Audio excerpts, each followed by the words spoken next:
guys, I'm Logan with the Backwoodsman Institute. Today's video I'm going to be talking about crappie fishing, wintertime crappie fishing in specific, on small farm ponds and small bodies of water. And the fundamentals are basically the same as if you're on a bigger source of water or a lake or reservoir or something like that. Crappie are predators, all right? So you got to give them a bait that they're going to go after, and they love structure. They love brush piles, down treetops. So if you got a pond that has crappie in it and it's got these brush piles and this cover and this structure for these crappies to get into, that's a perfect place where you can catch them crappie during these winter months. So hope you guys like this video. I'll be going and talking about how I go about it, the rigs I use, and hope you guys like it. Like I said, catch you in a bit. There's a few different rigs that you can use to catch crappie during these winter months. One of my favorite is just a simple bobber setup. And it's best to have a slip bobber because in the winter times the fish are in deep water, and if you have the regular clip-on bobber, you ain't gonna have enough drop onto your hook into your water. So a slip bobber is your best bet. You can adjust that bobber stop way far back, and it's not gonna affect how you reel or how you cast. So this is, like I said, one of the best ways and my favorite ways to catch crappie. Most important thing is how you hook your bait. All right, like I said, I like to use minnows, and when I do it with a bobber, you're depending on the fish to do your attracting for catching the crappie or whatever fish you're going after. So you want it to be as lifelike as possible. So I use live minnows, and you can pick them up from any of your bait shops, anything like that. The crappie minnows is what I asked for, and there's different sizes. You can have shiners, all this stuff, but the crappie minnows, the smaller size, are the ones I like to use.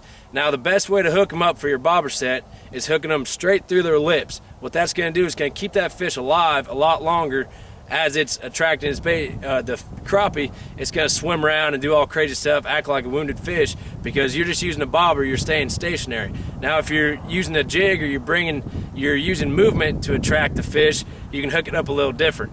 So here's a rig that you can hook up to jig a minnow back to you. All right, here's another rig. All this is a 1/8 ounce jig head. I like to use 1/8 ounce and lower. And what you'll do here is you'll just hook it up, and then whenever you're reeling your bait back to you, the minnow, you're gonna jig it along the bottom or whatever through that brush pile, and that's gonna attract the fish, the crappie, to hit that bait. So that's a way you can also give movement without just using a bobber system. You can jig it back to you or drop it in that brush pile and bring it up. And you can also use artificial baits. The best artificial baits to use are, the artificial jigs with, the feather tails or the little grub plastic tails. I like to use the little white jigs when I'm crappie fishing during the winter months. I don't know what it is. That's my personal preference, using them little white jigs. Do the same thing, drag it across the bottom, jig it towards you, or drop it in them brush piles, jig it up and down. Another thing you can use is a little minnow, artificial minnow, and jig that across, act like a wounded minnow so that a crappie will attack it as well. If you look closely here, you can see that minnow that I hooked up on my bobber rig. And if you hook it through the lips, it does this underwater all the way until it passes away and it becomes a lifeless bait. But if you hook them like that, that's irresistible for a crappie. Now going back talking about this jig setup on a live bait.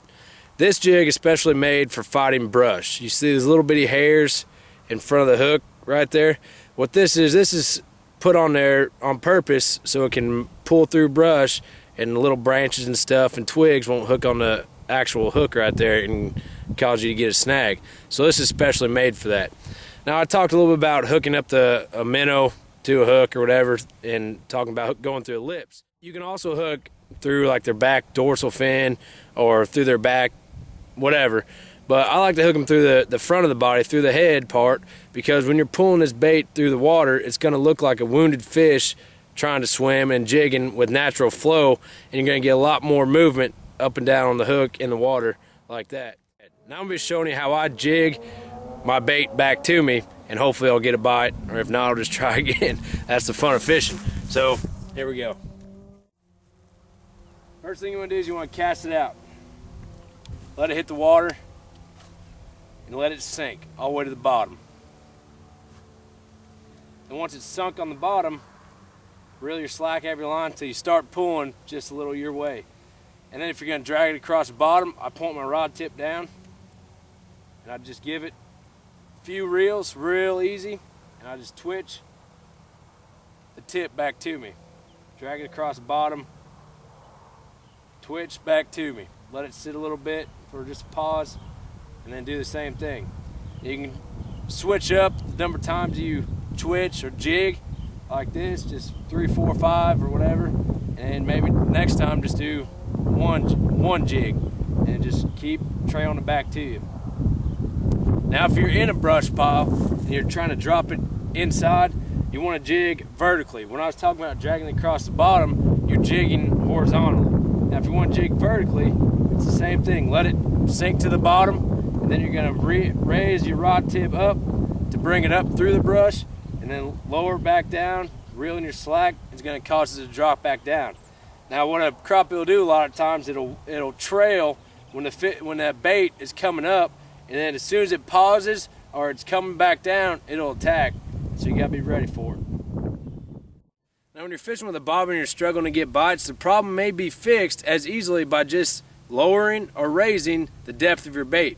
Now it's hard telling what depth the fish are gonna be at during that time of day, so you just gotta play with it and find out what depth catches the most fish, and then I go from there. So that's one thing to think about when you're fishing with a bobber.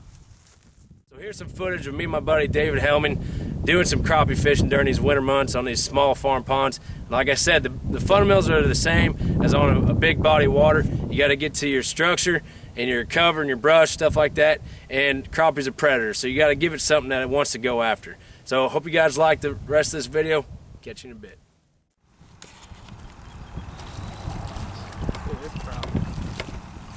There you go.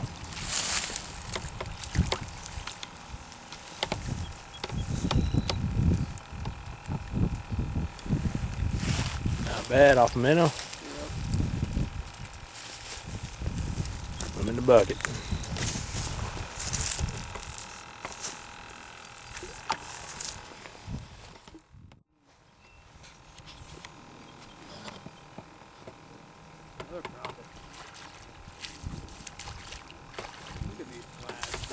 That's good.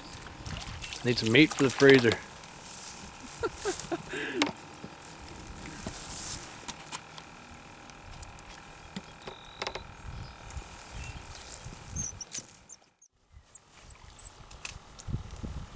That crappie.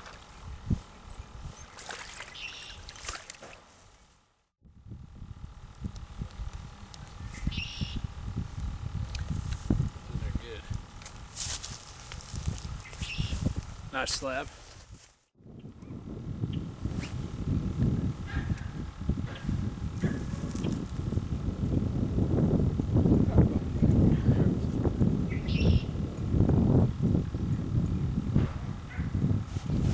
There.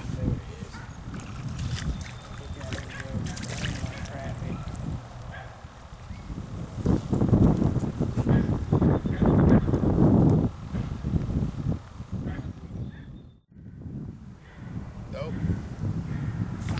God damn it! Now he's gonna go over there and oh gosh, Derek. Oh! Oh.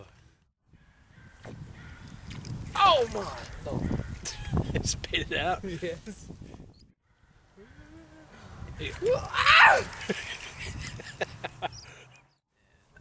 Probably the cut bait we were looking for earlier.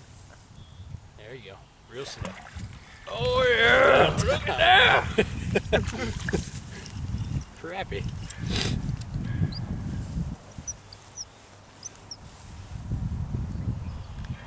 I say you keep him.